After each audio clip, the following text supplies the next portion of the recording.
Selamat datang di channel Simar Imam. Sembari mendengarkan tinggalkan like dan komentarnya bosku. Jangan lupa pasang headset kalian. Siapkan kopi dan camilan. Lupakan pahitnya kehidupan. Mari kita dengarkan sambil rebahan. Bab 51, Kuda Hitam. Keheningan menyapu arena, mata semua orang menatap warrior yang kalah. Dia pasti kalah dengan sengaja, saya yakin paviliun harta karun memikat membayarnya untuk kalah. Bagaimanapun, mereka mampu membelinya. Seseorang tiba-tiba dan keras menyela. Karena komentar itu diucapkan di arena yang sunyi, semua orang mendengar apa yang dikatakan. Wajah keluarga Yong yang dipenuhi amarah dan urat nadi terlihat berdenyut-denyut di dahi mereka. Jelas bahwa mereka memaksa diri mereka untuk tetap tenang dan tidak terpengaruh. Mendongak, Su Min memperhatikan bahwa pembicara membuat salah satu baris yang disediakan untuk keluarga yang lebih lemah yang menghadiri turnamen. Su Min tiba-tiba tertawa, tawa yang mengejutkan semua orang yang hadir. Anda menuduh saya bahwa saya harus membayar untuk menang. Dia bertanya dengan senyum sinis menyebar di bibirnya, kalau begitu, aku menantang ahli keluargamu. Mari kita lihat apakah keluargamu juga telah disuap untuk menang.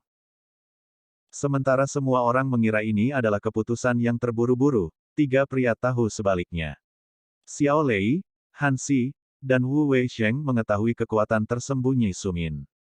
Mereka kemudian memberitahu keluarga mereka tentang kekuatan Su Min yang mereka lihat di aula penantang. Tak satu pun dari keluarga mereka pergi ke keluarga lain dengan informasi tersebut. Meskipun keluarga mungkin bersekutu dari waktu ke waktu, keluarga tersebut sebagian besar setia pada diri mereka sendiri. Semua pengetahuan yang mereka miliki, mereka simpan untuk diri mereka sendiri kecuali jika mereka mendapat manfaat dari membagikannya. Mata semua orang terpaku ke panggung. Banyak penonton mengira keluarga Yong berkonspirasi pertempuran pertama dari kekayaan mereka. Petarung muda ini berbeda, pria ini telah memanggil mereka. Jika mereka kalah, bukankah itu berarti mereka juga tidak bisa diandalkan? Kamu punya nyali untuk menantangku. Seru seorang ahli, berjalan menuruni tangga menuju arena. Berbeda dengan pakar sebelumnya, pria ini tidak diragukan lagi adalah pakar eksternal.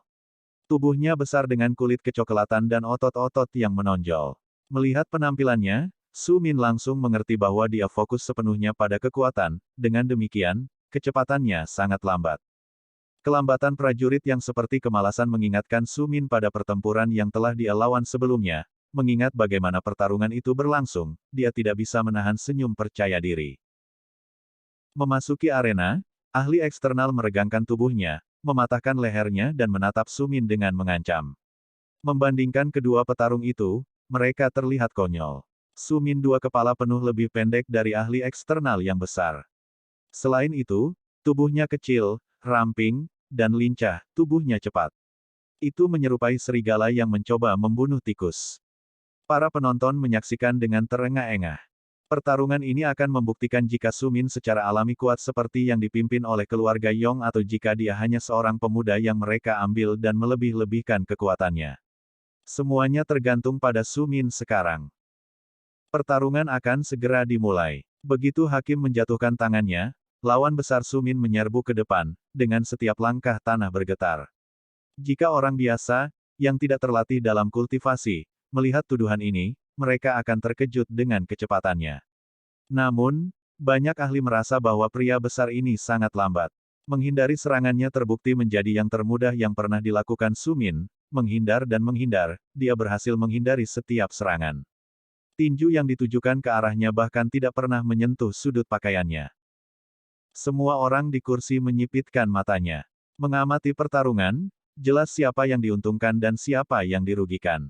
Meskipun ahli eksternal besar terus maju ke arah Su Min, karena kelambatannya yang seperti siput, dia tidak dapat menjangkaunya, membuatnya berada dalam posisi yang kurang menguntungkan. Su Min sedang mempertimbangkan apakah dia harus berhenti mundur dan menyerang alih-alih menyerang. Haruskah dia menggunakan pedangnya? Atau haruskah dia menggunakan tinjunya?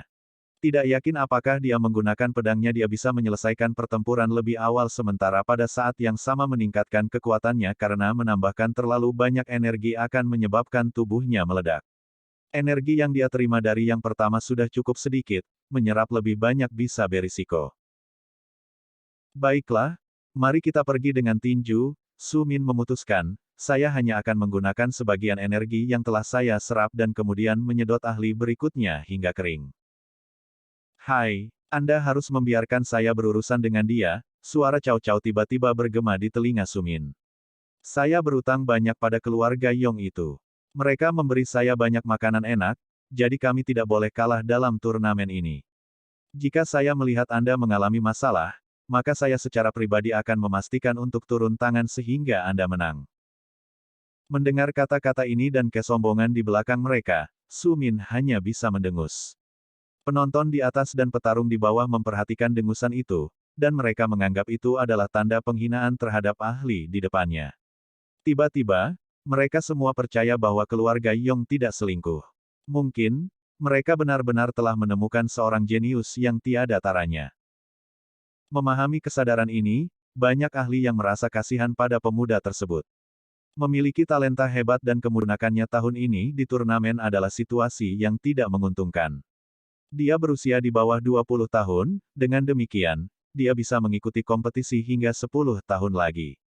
Namun demikian, dia telah bergabung, dan hanya ketika dia menjadi siswa bintang 2. Bahkan jika dia berbakat, dia akan dihancurkan oleh prajurit bintang ketiga, jika bukan mereka oleh Tuan Muda Tang Jin pasti karena dia adalah prajurit bintang 4. Namun, manusia itu kompleks, dan meskipun mereka merasa kasihan, mereka diam-diam senang dengan kemalangan ini juga. Paviliun harta karun yang memikat sudah menjadi raksasa di kota Ricu tanpa memiliki kekuatan bela diri karena uang mereka. Jika orang ini benar-benar memiliki kesempatan untuk tumbuh dan menjadi lebih tua dan ahli berperingkat lebih tinggi, maka keluarga dan ahli prestise lainnya harus lebih menghormati paviliun harta karun yang memikat. Tidak ada yang menginginkan itu. Mari kita lihat apakah dia bisa membalikkan keadaan ini, gumam beberapa ahli di kursi mereka. Mungkin dia hanya tahu bagaimana melarikan diri. Dia lebih lambat dalam mengalahkan ahli ini daripada yang sebelumnya. Mereka mungkin benar tentang keluarga Yong yang membayar ahli karena sengaja kalah.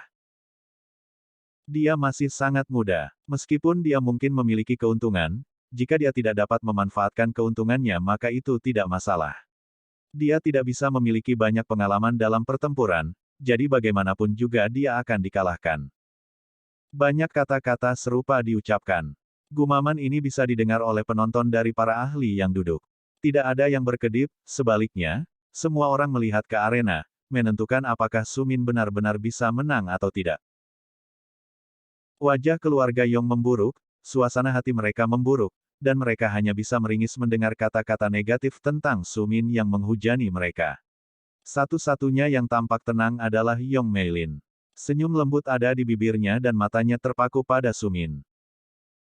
Su Min bahkan tidak melirik kursi, tetapi dia tahu bahwa setidaknya ada satu orang yang tidak meragukannya. Kepastian ini adalah semua yang dia butuhkan jauh di dalam hatinya. Setelah sendirian untuk waktu yang lama, dan kemudian hanya bersama Cao Cao, Su Min terbiasa tidak berurusan dengan orang lain. Dia tidak mempercayai manusia setelah pengkhianatan terkenal pengawas Tian. Meskipun demikian, Yong Meilin tidak ada di sana, tidak melakukan sesuatu yang spesifik selain hanya berada di dekatnya dan dia menemukan bahwa dia dapat bersantai dengannya di sisinya. Senyum lembut muncul di wajah Su Min. Dia tiba-tiba terhenti. Alih-alih mundur, Su Min bergegas maju, pedangnya tersarung di punggungnya, dan Qi memasuki tinjunya. Meskipun Su Min secara fisik tidak dominan seperti lawannya, dia memiliki kecepatan yang dapat dia gunakan, dan dia meninju lawannya tepat di dadanya yang terbuka dengan kepalan Qi Su Min yang ditingkatkan. Qi mengalir ke lawan dan mengirimkan gelombang kejut melalui ototnya, menghancurkan hatinya lawannya terhuyung mundur, aliran darah mengalir dari bibirnya. Pria ini jauh lebih tua dari Su Min dan meskipun dia terluka, dia dengan paksa berhasil bertahan sebelum dia menyerang ke depan. Bergegas menuju Su Min kecepatan tercepatnya seperti siput di depan seekor citah. Akibatnya, Su Min sudah lama menerkam mundur jauh dari pria berotot itu.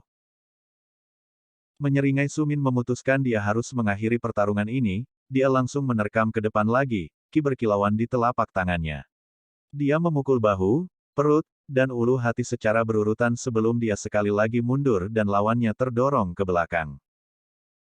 Lawan yang jatuh ke tanah terkejut menyadari bahwa dia tidak bisa berbuat apa-apa untuk menghentikan serangan itu. Selain itu, tubuhnya telah rusak parah akibat serangan ini. Mencoba berdiri sekali lagi, dia jatuh berlutut dan memuntahkan darah. Jelas bahwa dia sama sekali tidak mampu melawan balik Su Min yang gesit. Meskipun semua orang ingin membuktikan dan mengatakan bahwa Su Min tidak cukup berpengalaman, jelas dia telah memenangkan pertempuran ini. Karena itu bukan pertarungan sampai mati, hakim menghentikannya setelah sang ahli memuntahkan darah. Pemenangnya adalah Su Min dari keluarga Yong, serunya dengan apatis, membuat penonton terkejut.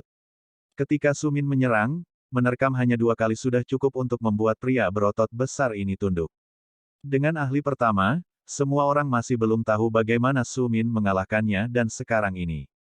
Keheningan menguasai penonton sekali lagi, akhirnya, mereka mengerti bahwa pemuda ini mungkin sama dengan yang lain karena kekuatan tersembunyi yang melekat padanya. Meskipun semua orang tahu bahwa kekuatannya nyata dan tidak dibeli oleh keluarga Yong, mereka mulai, bahkan lebih, menginginkan dia dikalahkan oleh pesaing yang lebih kuat. Mereka tidak bisa membiarkan keluarga Yong naik terlalu banyak dalam kompetisi seni bela diri. Itu akan menempatkan mereka semua dalam posisi yang tidak menguntungkan. Mengetahui situasi Su Min yang tidak stabil, patriark keluarga Yong khawatir. Dia tahu Su Min kemungkinan akan terluka parah oleh tuan muda keluarga Tang atau oleh prajurit bintang 3, tetapi dia masih harus meminta pemuda ini untuk bertarung melawan pembudidaya peringkat yang lebih tinggi. Tidak peduli apa yang terjadi pada Su Min, nanti, waktunya untuk bersinar adalah sekarang, dan pangkatnya ditentukan oleh seberapa kuat dan gengsi keluarga Yong. Mengetahui hal ini, Su Min tetap berada di atas panggung. Dia berutang banyak pada keluarga Yong, dan jika bukan karena hal lain, dia masih akan berpartisipasi karena persahabatannya antara dia dan Yong Meilin. Berbeda dengan patriark keluarga Yong, Su Min tidak mengira masa depannya akan berakhir di sini. Su Min benar-benar tahu seperti apa kekuatan tersembunyinya, dan dengan cau-cau di lehernya, dia tahu ada peluang 50-50% untuk menang. Dia tidak yakin seberapa baik yang bisa dia lakukan melawan Tang Jin peringkat bintang keempat, tetapi dia tahu dia akan melakukan yang terbaik untuk membawa ketenaran bagi keluarga Yong. Dia perlu membalas kebaikan yang telah mereka tunjukkan padanya sebelum dia harus melanjutkan ke jalan balas dendam. Bersambung. Nantikan bab selanjutnya bosku.